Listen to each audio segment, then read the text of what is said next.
Hello, बस देखिए starting कर रहे हैं और टॉपिक है वेन आरेख या वेन डायग्राम कह लें। देखो, सबसे पहले बात करते हैं कि वेन आरेख और वेन डायग्राम जो है इनका प्रतिपादन किसने किया है, आया कहाँ से वेन आरेख, होता क्या है वेन आरेख और कितने तरह के इसमें प्रश्न बनते हैं। तो देख लो एक बार। वेन आरेख की यदि हम बात करें तो वेन आरेख का जो प्रतिपादन है जॉन वेन ने किया है। किसने किया है? जॉन वेन ने। और जॉन वेन ने इसका प्रतिपादन किया है, इसलिए इसका नाम भी जॉन वेन के नाम पर ही वेन आरेख रखा गया है। ठीक है, वेन आरेख या वेन डायग्राम। क्यों? क्योंकि प्रतिपादन जो है वो अंग्रेजी दार्शनिक हुए थे, एक जॉन वेन, उन्होंने किया है। अब बात करते हैं वेन आरेख का मतलब क्या है, क्या होता है वेन आरेख। तो सुनिए, वेन आरेख जैसे कभी किसी ज़माने में एक भाषा चलती थी चित्रलिपि, वर्तमान में जिस भाषा में हम लिखते हैं वो है देवनागरी लिपि, है ना। तो पहले कोई लैंग्वेज नहीं हुआ करती थी, उससे पहले चलती थी चित्रलिपि। कौन सी लिपि? चित्रलिपि। और सूचनाओं का जो आदान प्रदान है वो चित्रलिपि के माध्यम से होता था, चित्रों के माध्यम से। आपने देखा होगा एलोरा अजंता की गुफाएं अब भी चित्र बने हुए हैं, है ना। शिकार करता हुआ मानव, आग जलाता हुआ मानव, ऐसे चित्र बने हुए हैं। तो उन्हीं चित्रों से प्रेरित होकर के बात कर रहे हैं अपन आज वेन आरेख की। और यहाँ वेन आरेख में जो चित्रलिपि विधि है उसका प्रयोग किया जाता है। वेन आरेख होता क्या है वो सुन लीजिए। किन्हीं भी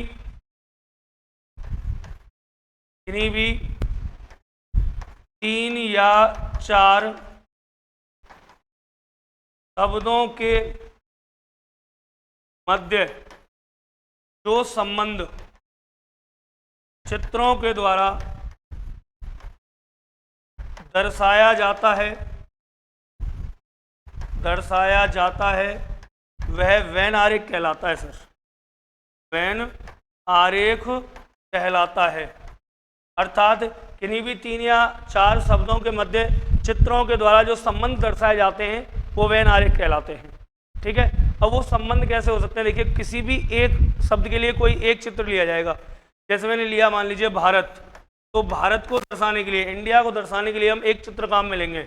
चाहे वो हो सकता है वृत्त हो सकता है त्रिभुज हो सकता है आयत हो सकता है वर्ग हो, या हो सकता है कोई भी ईटीसी, कोई भी एक आकृति, एक चीज को दर्शाने के लिए अपन काम में लेंगे। ठीक है, दोबारा सुन लीजिए।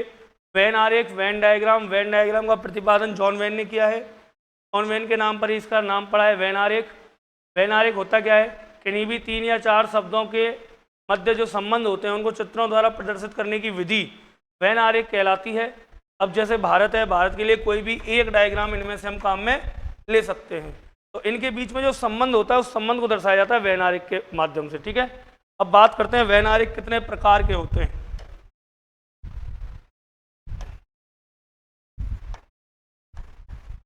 सर जी, जो वेन आरेख होते हैं, वेन आरेख टोटल होते हैं 3 प्रकार के। कितने प्रकार के वेन आरेख होते हैं? टोटल 3 प्रकार के वेन आरेख होते हैं। कौन कौन से होते हैं 3 प्रकार के? सुन लीजिए। नंबर 1 होता है पूर्णतः समावेशी। नंबर 2 होता है अंशतः समावेशी। और नंबर 3 होता है पूर्णतः पृथक। कितने प्रकार के वेन आरेख हो गए भाई? 3 प्रकार के वेन आरेख होते हैं। पूर्णतः समावेशी, पूर्णतः पृथक और अंशतः समावेशी। तीनों में डिफरेंस समझ लीजिए, क्या क्या अंतर है तीनों प्रकार के वेन आरेखों में।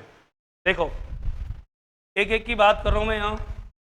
जैसे मान लीजिए, पहला है पूर्णतः समावेशी। पूर्णतः समावेशी का अर्थ क्या होता है?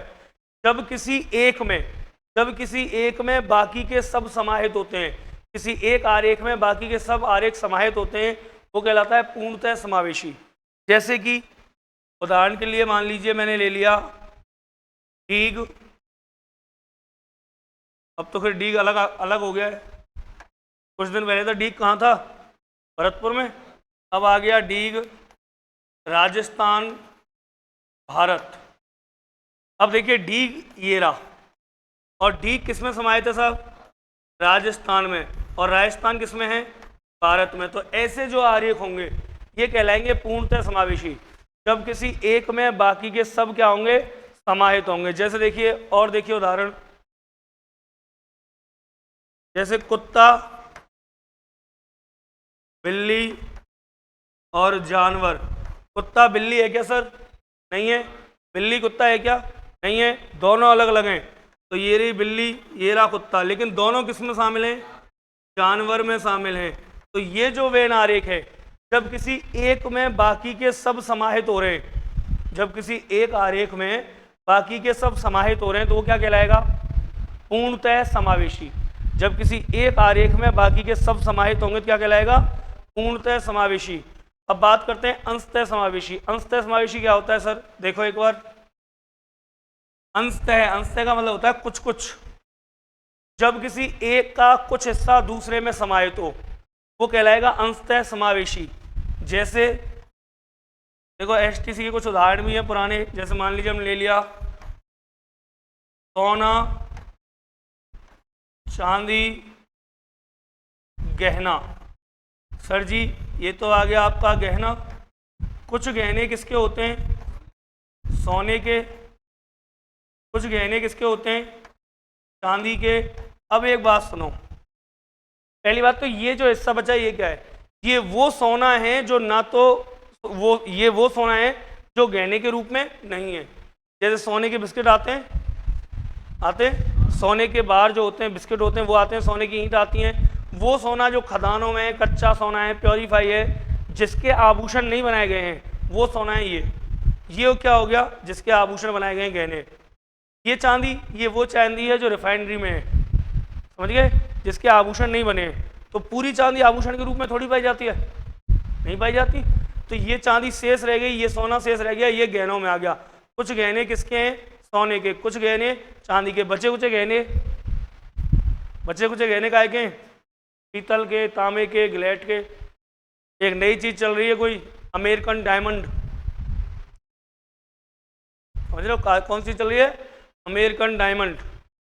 एक अंगूठी हमने देखी का जमाने में, पूछी, मैंने कितने किलाई ला लिया है ना, मैंने काय की है तो साहब अमेरिकन डायमंड। मैंने कितने किलाई? 5 रुपया की। ये देख की हम भी सोचो अच्छा में पड़ गए, अमेरिकन डायमंड कहाँ से आगो भाई? और फिर आगो तो महंगो होगा, जब पता चली कितने की आई? 5 रुपए की।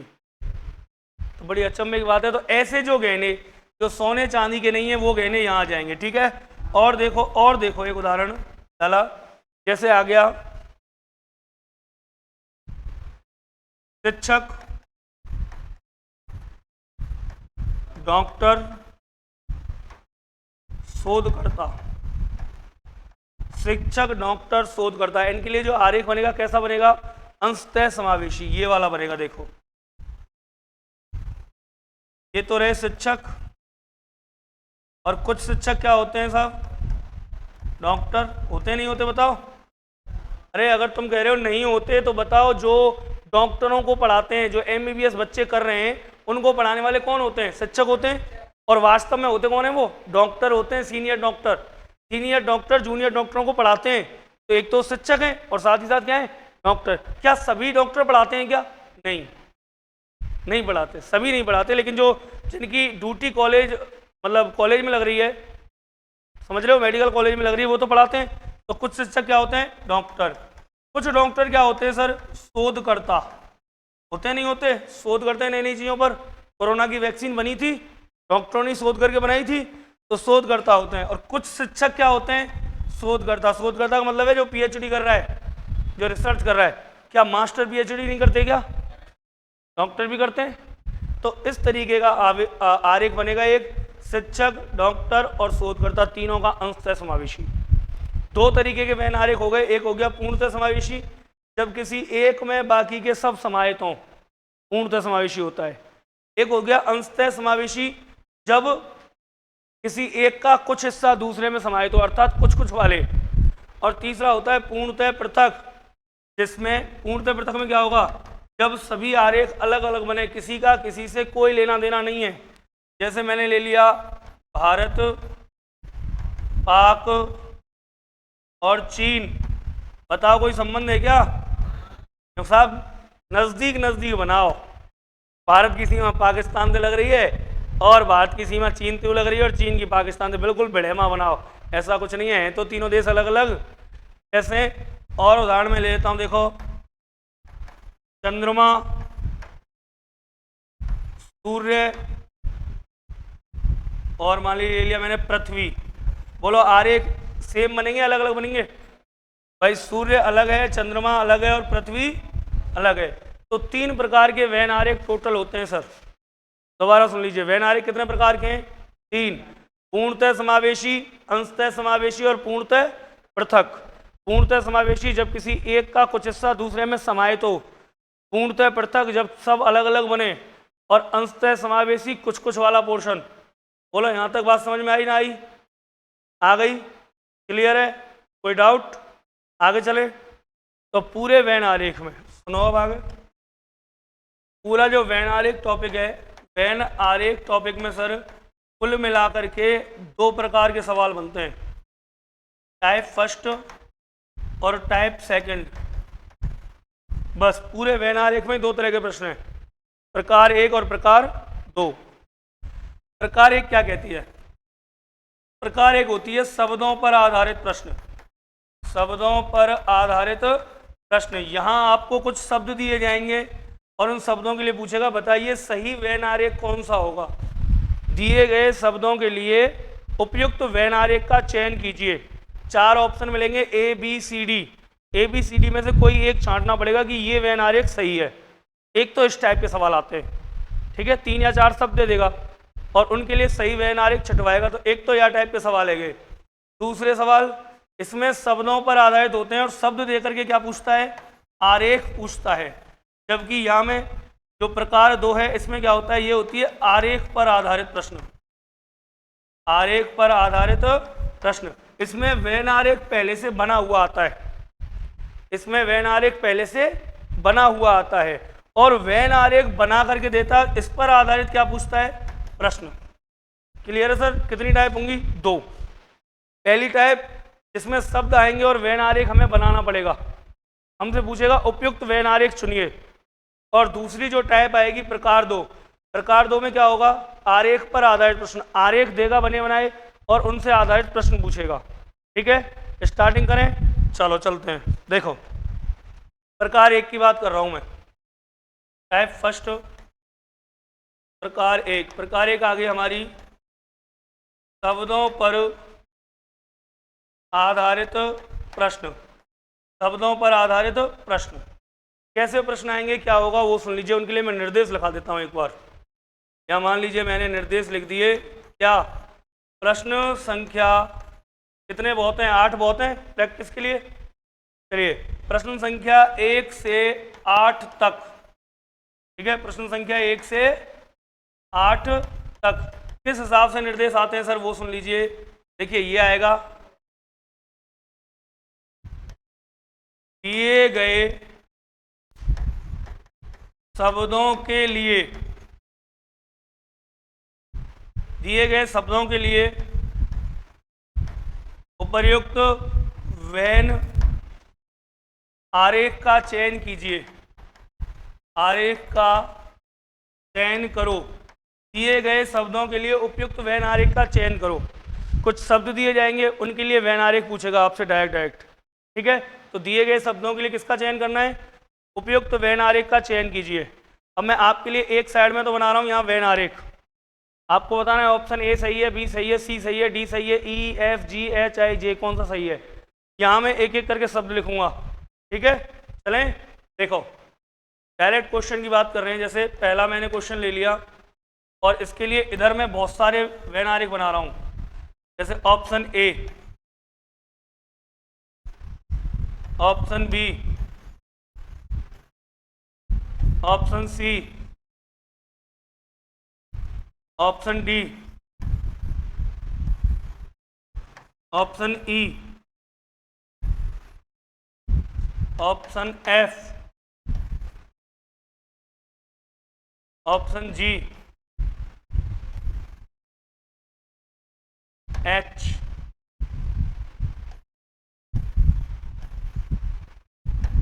आई,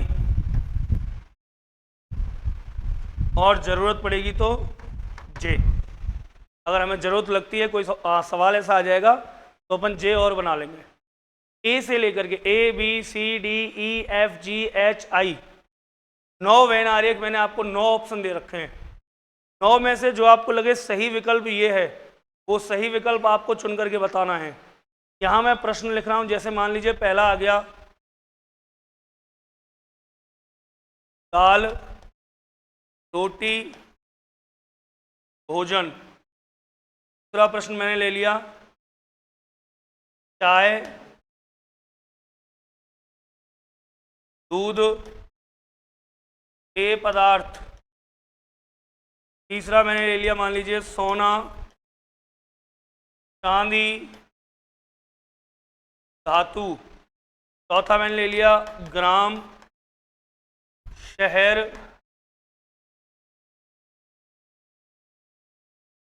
राज्य। पांचवा प्रश्न मैंने ले लिया मान लीजिए, लाला बात नहीं रे, समुद्र पहाड़ पृथ्वी। छठवा ले लिया मैंने मान लीजिए नर्स पुरुष और स्त्री।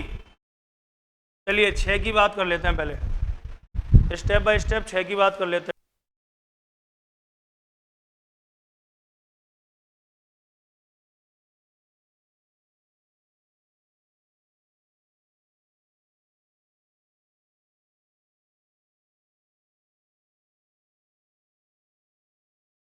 पहला क्वेश्चन दाल रोटी भोजन, सही वैन आरेख बताइए कौन सा होगा।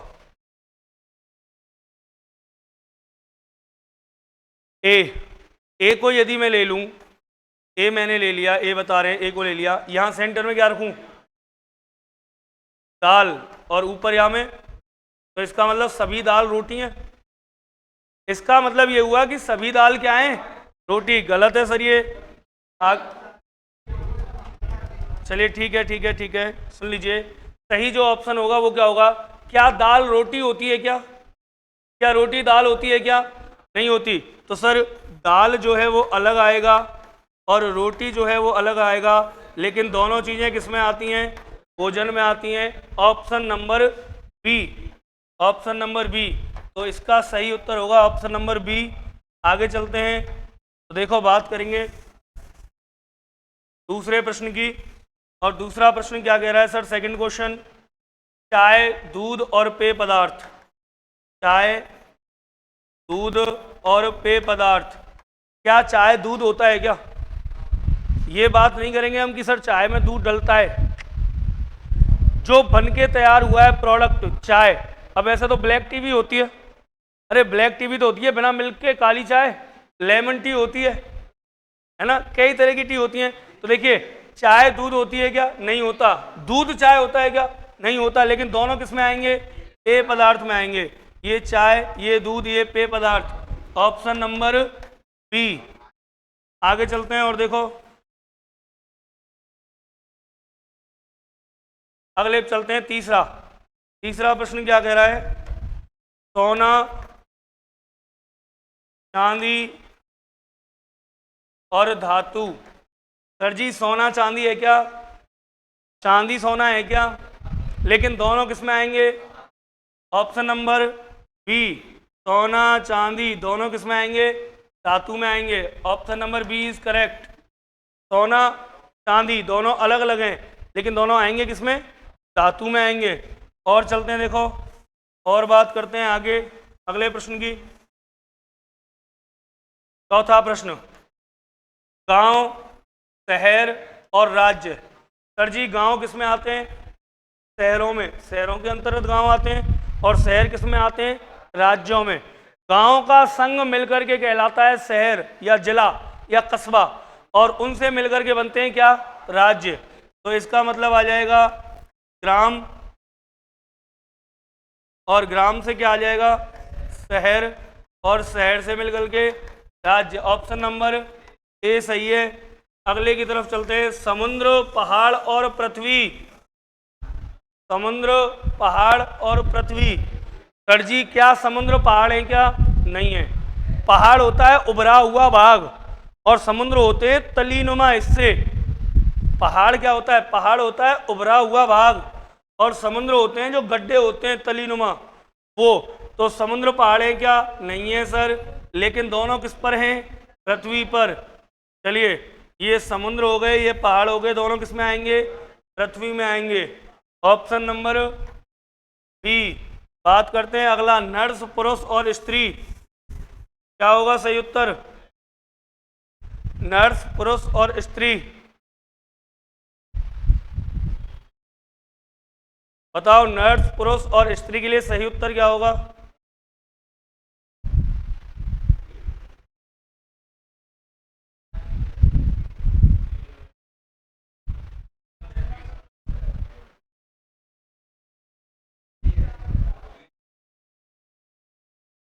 चलिए डी देख लेते हैं एक बार। ले बता, यहां कौन है? यहां कौन आएगा? ले साहब, नर्स, यहां पुरुष और यहां ये कौन से पुरुष हैं जो स्त्री हैं? ये कौन से पुरुष हैं जो स्त्री में आ रहे हैं? देखिए, वेन आरेख ऐसा टॉपिक है जो आपके दिमाग की सोच पर डिपेंड करता है। आप जिस तरीके से चीजों की जानकारी रखते हैं, जितनी सोच रखते हैं, उतना अच्छा विकल्प आएगा। चलिए देखते हैं। देखो,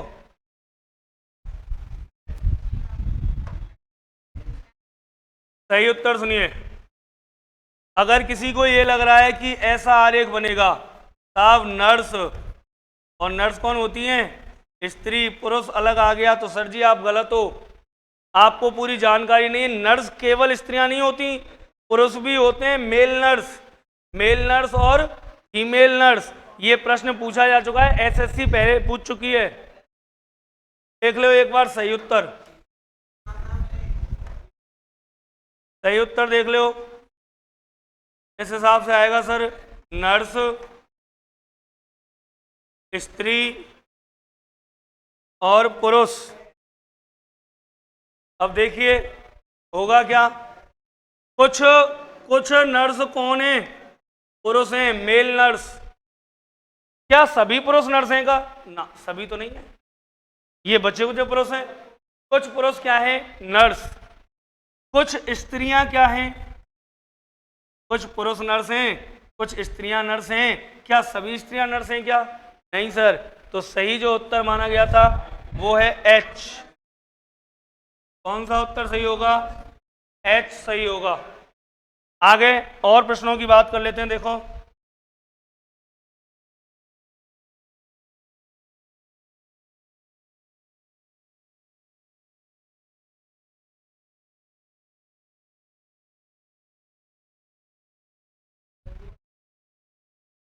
और देखो, जैसे कि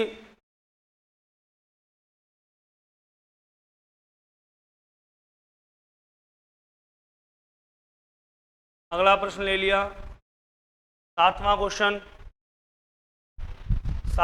ले लिया मैंने। मान लीजिए पारा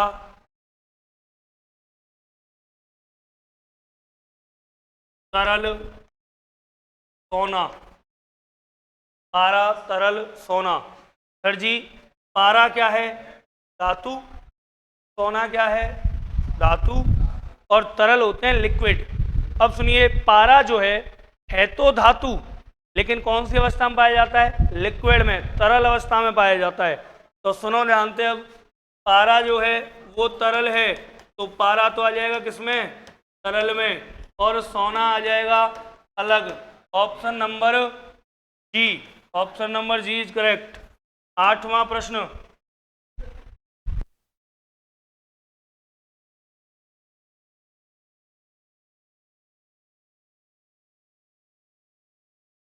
शिशु, पिता और पुरुष। तो देखो, शिशु, पिता और पुरुष के लिए क्या बनेगा? पहली बात, पिता। जितने भी पिता हैं सब क्या होते हैं? ये तो क्लियर है।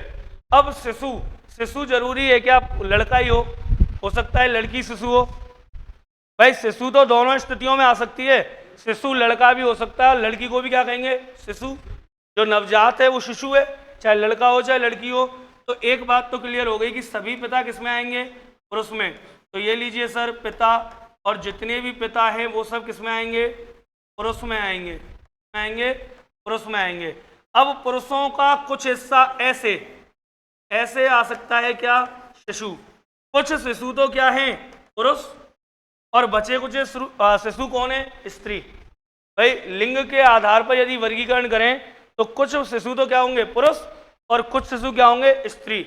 लेकिन कोई भी शिशु पिता हो सकता है क्या, नहीं। कोई भी शिशु पिता हो सकता है क्या, नहीं हो सकता सर। शिशु तो वयस्क होगा, वयस्क होने के बाद पिता होगा, ठीक है। तो कोई भी शिशु क्या नहीं हो सकता, पिता नहीं हो सकता। हाँ, शिशु पुरुष हो सकते हैं, बच्चे कुछ शिशु स्त्री हैं, और जितने भी पिता हैं कौन है, पुरुष हैं। लेकिन कोई भी पुरुष शिशु या ये नहीं होगा, ठीक है। तो इस हिसाब से आरेख बनेंगे हमारे। ये थी पहली टाइप, प्रकार एक। दोबारा देख लो एक बार स्टार्टिंग से। देखो यहां से बात की थी हमने, टॉपिक था वेन आरेख, वेन डायग्राम। जॉन वेन ने प्रतिपादित किया वेन आरेख का। वेन आरेख क्या किसे कहते हैं, किसी भी 3 या 4 शब्दों के मध्य जो संबंध होते हैं, उन संबंधों को चित्रों के द्वारा प्रदर्शित करने की विधि क्या कहलाती है, वेन आरेख। कोई भी एक शब्द के लिए कोई भी एक आरेख लिया जा सकता है। आगे बात करें, वेन आरेख कितने प्रकार के हैं, 3 प्रकार के, पूर्णतः समावेशी, अंशतः समावेशी और पूर्णतः पृथक। पूर्णतः समावेशी, अंशतः समावेशी और पूर्णतः पृथक। पूर्णतः समावेशी जब किसी एक में बाकी के सब समाहित हों, पूर्णतः समावेशी है। अंशतः समावेशी जब किसी एक का कुछ हिस्सा दूसरे में समाहित हो तो अंशतः समावेशी है। और तीसरा पूर्णतः पृथक, जब तीनों अलग अलग हों तो पूर्णतः पृथक। प्रश्नों की बात की थी हमने, कुछ 2 प्रकार के प्रश्न बनते हैं, प्रकार एक शब्दों पर आधारित प्रश्न, और प्रकार 2 बनते हैं आरेख पर आधारित प्रश्न। तो शब्दों पर आधारित एक हो गए और आरेख पर आधारित एक हो गए। बात करते हैं आगे, शब्दों पर आधारित जो प्रश्न बनते हैं उनके लिए दिया जाता है, दिए गए शब्दों के लिए उपयुक्त वेन आरेख का चयन कीजिए। कोई भी 4 विकल्प आएंगे, 4 विकल्प में से आपको एक छांटना पड़ेगा, ठीक है। एक बार दोबारा देख लो कैसा आएगा। जैसे मान लीजिए यहाँ आ गया गाजर, ऐसा सवाल आएगा, प्रश्न गाजर, मूली और जड़। अब इसके लिए आपको 4 विकल्प मिलेंगे, सुनो कितने विकल्प मिलेंगे, 4 विकल्प ऐसे, ए, बी, सी और डी। ए आ गया मान लीजिए इस हिसाब से, बी आ गया इस हिसाब से, ठीक है। फिर सी मिलेगा आपको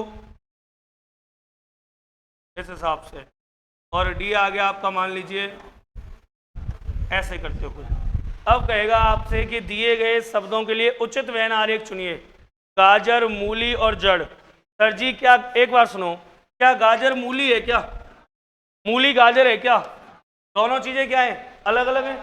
तो दोनों के आरेख अलग अलग, लेकिन दोनों कौन सी श्रेणी में आती हैं, जड़ की श्रेणी में आती हैं। तो लास्ट में जड़ आ गई। अब ये विकल्प हमें छांटना पड़ेगा, कहाँ है, ऑप्शन नंबर सी। इस हिसाब से वेन आरेखों को किया जाता है। इस प्रश्नों की हमने बात की थी। यहाँ से आगे सरल, पारा, सोना, शिशु, ये सब इनकी बात की। अब चले प्रकार 2 पे। चलो प्रकार 2 डालो, टाइप 2। देखो जो प्रकार 2 होती है, प्रकार 2 आती है आरेख पर आधारित प्रश्न। आरेख पर आधारित प्रश्न। कैसे प्रश्न बनते हैं सर, कम से कम 5 प्रश्न मैं आपको इसमें कराऊंगा। कौन कौन से बनते हैं, जैसे पहला प्रश्न देखिए, आपको क्या मिलेंगे, निर्देश मिलेंगे। सबसे पहले सर क्या मिलेंगे, लिखे हुए निर्देश। हर एक में 2 या 3 या 4 प्रश्न आएंगे, निर्देश मिलेंगे। जैसे प्रश्न संख्या 1 से 4 तक, मान लीजिए 4 प्रश्न मैंने यहाँ ले लिए, 1 से 4 तक। अब आएगा दिए गए आरेख का ध्यानपूर्वक अध्ययन कर निम्न प्रश्नों का उत्तर दीजिए या उत्तर दो। दिए गए आरेख का ध्यानपूर्वक अध्ययन कर निम्न प्रश्नों का उत्तर दो। जैसे मान लीजिए एक आरेख बना हुआ आ गया हमारे पास,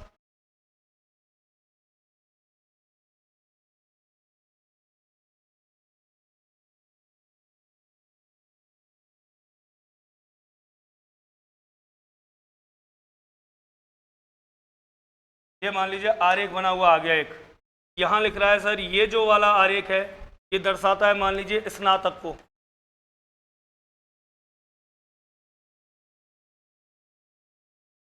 ये वाला जो आरेख है मान लीजिए दर्शा रहा है स्नातकोत्तर, स्नातकोत्तर वालों को, ये स्नातक को, और ये वाला आरेख दर्शा रहा है मान लीजिए बेरोजगारों को।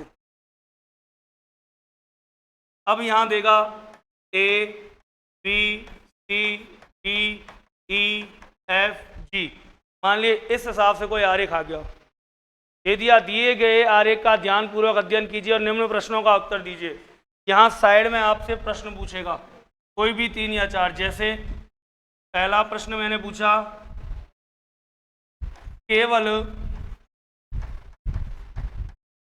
स्नातकों को कौन सा भाग निरूपित करता है? केवल स्नातकों को कौन सा भाग निरूपित करता है? विकल्प मिलेंगे ऑप्शन ए में ए, ऑप्शन बी में बी, ऑप्शन सी में सी, ऑप्शन डी में डी। जैसे ये आ गया। जैसे दूसरा बताइए, सुनिए, बताइए ई किन्हें निरूपित करता है? ई किन्हें निरूपित करता है? ई किन्हें दर्शाता है? ठीक है, इस हिसाब से कोई 4 प्रश्न आ जाएंगे। अब देखते हैं स्टेप बाय स्टेप कौन सी चीज़ किसको दर्शा रही है और क्या बता रही है। तो देखिए, सुनना ध्यान से, जो भी इस वाले सर्किल में आ रहा है, इसमें चाहे ए हो, चाहे बी हो, चाहे ई हो, चाहे एफ हो, जो भी इस सर्किल में आ रहा है वो सब कौन है? स्नातक हैं, अर्थात बीए हैं या बीकॉम हैं या बीएससी हैं, है ना, इस हिसाब से हैं स्नातक वाले। जो इस सर्किल में आ रहा है वो सब कौन है? स्नातकोत्तर, मतलब एमए हैं, एमएससी वाले हैं, एमकॉम वाले हैं। और जो इस आरेख में आ रहा है वो कौन है? बेरोजगार है, मतलब कि उसके पास क्या नहीं है? रोजगार नहीं है। अब हाँ, काम धंधा नहीं है। अब सुनो प्रश्न कैसे बनेगा, किस हिसाब से बनेगा और क्या क्या चीज़ें पूछी जाएंगी। जैसे यहाँ पूछी गई हैं, देखो। अब लाला अगर बात की जाए ए किसे दर्शाता है? ए, सुनिए ध्यान से, स्नातक को तो बी भी दर्शा रहा है, सी ई भी आ रहा है, एफ भी आ रहा है। हाँ, केवल यदि ए की बात हो रही है ए, तो ए केवल एक खाने में आ रहा है, एक डायग्राम में। कौन से में? स्नातक में। तो केवल स्नातकों को कौन दर्शाता है? ए केवल स्नातक को बताएगा आपको। अच्छा, अगर मैं बात करूं, बताइए सी किसे दर्शा रहा है? सी जो है केवल और केवल किसको? सी दर्शाता है केवल स्नातकों उत्तर वालों को। केवल स्नातकोत्तर वालों कौन दर्शा रहा है? सी। बात करें हम जी की, जी किन्हें दर्शा रहा है सर? जी केवल बेरोजगार, लाला बेरोजगार नहीं। जी किसको दर्शाता है? केवल बेरोजगारों को दर्शा रहा है। कौन? जी केवल बेरोजगारों को दर्शाता है। अच्छा, बात करें बी किसे दर्शा रहा है? बी। अब देखना, बात ध्यान सुनो, ये जो बी है, बी, क्या ये दोनों में नहीं आ रहा है? इसमें भी आ रहा है और इसमें भी आ रहा है, मतलब दोनों में आ रहा है, तो दोनों को दर्शाएगा। किस किस को? बी दर्शाता है स्नातक और स्नातकोत्तर को, दोनों को। बी किसको दर्शा रहा है? स्नातक और स्नातकोत्तर को। डी स्नातक और बेरोजगार, वो लोग जो स्नातकोत्तर पढ़े हैं और बेरोजगार बैठे हैं उनको। एफ उनको दर्शाता है जो लोग स्नातक हैं और क्या हैं? स्नातक कर रखी और कैसे हैं? बेरोजगार हैं। अच्छा, जी केवल बेरोजगार। अब बचा क्या? बताइए ई किन्हें दर्शाता है? ई, क्या ये ई तीनों में नहीं आ रहा है क्या? या में तीनों में। तो ई जो है ना, ई दर्शाता है ऐसे लोग जिन्होंने स्नातक कर रखा है जो स्नातकोत्तर भी हैं और क्या हैं, बेरोजगार हैं। जो MA BA पढ़े लिखे हैं लेकिन फिर भी कहाँ हैं, बेरोजगार, उन लोगों को कौन दर्शा रहा है, ई दर्शा रहा है, जो स्नातकोत्तर हैं, बेरोजगार हैं और पढ़े लिखे हैं। अच्छा, अगर प्रश्न ऐसे बने, सुनना ध्यान से, वो लोग या उन्हें कौन दर्शाता है जो स्नातकोत्तर हैं और स्नातक हैं, रोजगार प्राप्त हैं।